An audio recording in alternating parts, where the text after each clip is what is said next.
सवाल number 1, rail के engine में कितने गियर होता है? सवाल नंबर 2, हवाई जहाज में हॉर्न क्यों होता है? सवाल नंबर 3, राम नाम 2 बार क्यों बोलते हैं? सवाल नंबर 4, पुरुषों की चेस्ट में निप्पल क्यों होते हैं? सवाल नंबर 5, पोर्न स्टार को एड्स क्यों नहीं होता है? सवाल नंबर 6, भारतीय सेना विंटर डीजल क्यों इस्तेमाल करती है? सवाल नंबर 1, रेल के इंजन में कितने गियर होता है? दरअसल हमारे देश में ही नहीं बल्कि दुनिया भर की अगर बात की जाए तो ट्रेन सबसे महत्वपूर्ण साधनों में से एक है। अगर आपको लंबी दूरी तय करनी हो वो भी कम किराए में, तो उसके लिए एकमात्र साधन के रूप में हमें रेल ही दिखाई देती है। एक लोकोमोटिव इंजन में सामान्यतः 6 एक्सल होता है। सभी पर एक एक ट्रैक्शन मोटर लगाई जाती है। 6 ट्रैक्शन मोटर के 6 पिलियन गियर और फिर 6 बुल गियर। इस तरह ट्रैक्शन संबंधी कार्य के लिए एक लोकोमोटिव में 12 गियर होता है कहा जा सकता है, लेकिन ध्यान रहे कि यह 12 गियर साधारण बस और ट्रक में लगे हुए मैनुअल पावर ट्रांसमिशन गियरों से एकदम अलग है। यह प्रत्येक एक्सल के ऊपर ट्रैक्शन मोटर की आर्मेचर ड्राइव शाफ्ट के साथ लोकोमोटिव के निचले भाग में एक बॉक्स गियर केस के अंदर तेल में डूबे हुए रहता है। सवाल नंबर 2, हवाई जहाज में हॉर्न क्यों होता है? दरअसल कार, ट्रक और बाइक में तो हॉर्न होते ही है, लेकिन क्या आपने कभी सुना है कि हवाई जहाज में भी हॉर्न होता है? जी हाँ, हवाई जहाज में भी हॉर्न होता है। दरअसल हवाई जहाज के हॉर्न का भी उपयोग लोगों को सतर्क करने के लिए किया जाता है, लेकिन इसका इस्तेमाल कार और बाइक में लगे हॉर्न जैसे नहीं किया जाता। कहने का मतलब यह है कि पायलट हवाई जहाज के हॉर्न को उड़ाते हुए नहीं बजा सकते। हॉर्न का इस्तेमाल सिर्फ जमीन पर ही किया जा सकता है।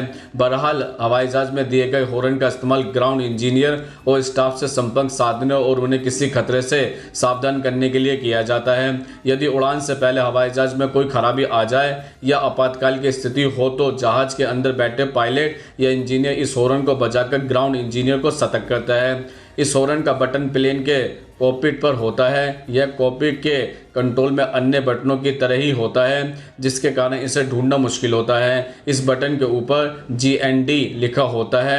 हवाई जहाज में ऑटोमेटिक हॉर्न भी लगे होता है जो सिस्टम में खराबी आने से या फिर आग लग जाने पर अपने आप ही बजने लगता है। सवाल नंबर 3, राम नाम 2 बार क्यों बोलते हैं? दरअसल राम एक ऐसा 2 शब्दों का संपूर्ण ब्रह्मांड है जिसके नाम से संपूर्ण मंत्रों का पुण्य छुपा हुआ है। अब आपके 2 बार राम कहने का मतलब बताने का प्रयास करते हैं। दरअसल राम संबोधन किसी एक के लिए नाम स्वरूप भी हो सकता है। अगर हम राम कहें तो हो सकता है कि किसी व्यक्ति का नाम हो और वो आपसे मुखाफित हो जाए, और यदि 2 बार राम राम शब्द का उच्चारण करता है तो वह किसी को अभिवादन के साथ साथ उस प्रभु को स्मरण भी कर लेते हैं, क्योंकि हमारे हृदय में राम का स्थान बहुत ही बड़ा है और सनातन धर्म में राम नाम से ही सब शुरू होता है और राम नाम पर ही खत्म होता है। हिंदू धर्म में जब जन्म होता है तो रामायण का पाठ या रामचरितमानस का पाठ कराया जाता है और मृत्यु के समय भी आखिरी शब्द भी राम नाम सत्य ही बोला जाता है।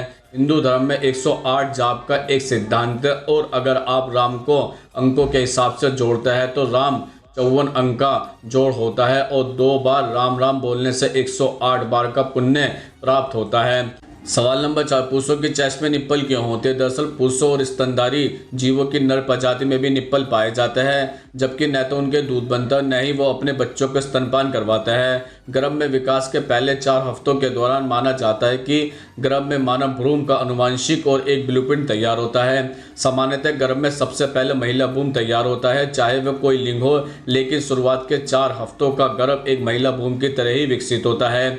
4 हफ्तों के बाद वायु गुणसूत्र सक्रिय होकर गर्भ में पुरुष भ्रूण का रूप ले लेते हैं। गर्भ में जब भ्रूण में विकसित होने लगता है तो सबसे पहले स्तन या निप्पल लाइन तैयार होती है जो ऊपरी धड़ से निचले पेट को अलग करती है।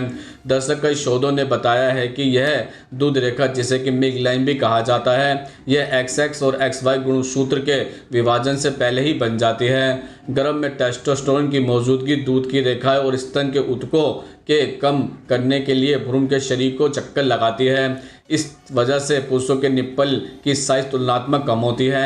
यह एक आश्चर्य की बात है, लेकिन जन्म के समय कई मेल बेबीज के निप्पल से दूध निकलता है, जिसे विच मिल्क या चुड़ैल का दूध भी कहा जाता है।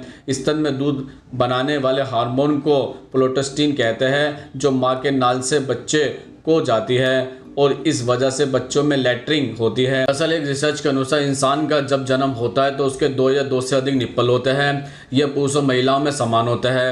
हर 40 में से एक नवजात में निप्पल की ग्रोथ ज़्यादा होती है। स्तनधारी जीवों पर हुई रिसर्च के अनुसार दूसरे स्तनधारी जैसे घोड़े, चूहे और दूसरे अन्य जीव बिना निप्पल के ही पैदा होते हैं, जबकि जब यह जीव गर्भ में होता है तो इनके निप्पल बनते हैं, लेकिन बाद में गर्भ में विकास के दूसरे चरण में निप्पल धीरे धीरे गायब हो जाता है। चूंकि पुरुष निप्पल मनुष्य के जीवन में कोई हस्तक्षेप नहीं करते, न ही उनकी कोई विशेष भूमिका होती है और न ही प्रजनन और शारीरिक संबंध बनाते समय इनकी कोई विशेष भूमिका होती है, इसलिए यहाँ कोई प्राकृतिक कारण नहीं है कि पुरुषों के निप्पल नहीं होने चाहिए। हालांकि आदमियों के निप्पल काफ़ी छोटे छोटे होते हैं, लेकिन इनकी वजह से कई तरह की शारीरिक समस्या हो सकती है। पुरुषों के पास भी स्तन ऊर्वक होता है, जिस वजह से उन्हें भी ब्रेस्ट कैंसर का खतरा बना रहता है।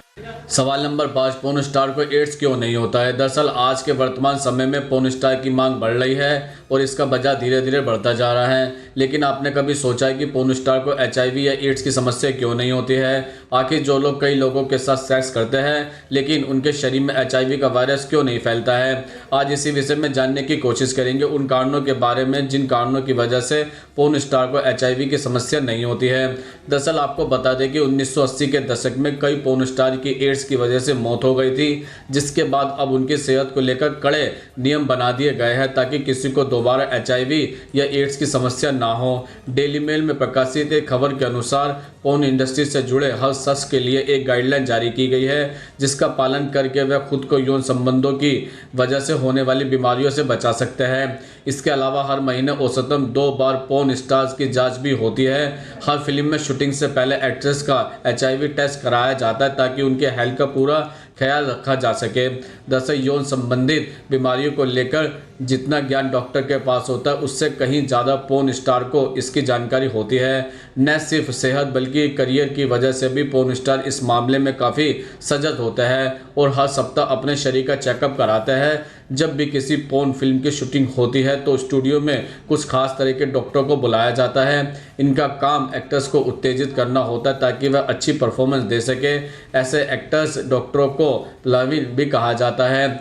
लेकिन अमेरिका में हर साल 13,000 से ज़्यादा पोर्न वीडियो बनता है जो $13 मिलियन का प्रॉफिट देता है। कहा जाता है कि एडल्ट फिल्म इंडस्ट्री की कमाई फुटबॉल, क्रिकेट, बास्केटबॉल और बेसबॉल इंडस्ट्री को मिलाकर होने वाली आय से भी ज़्यादा है। इसलिए पोर्न स्टार खुद को फिट रखने के लिए काफ़ी पैसा खर्च करते हैं। सवाल नंबर 6, भारतीय सेना विंटर डीजल क्यों इस्तेमाल करते हैं? दरअसल विंटर डीजल एक विशेष श्रेणी का ईंधन है जो ठंड के मौसम में जमता नहीं है।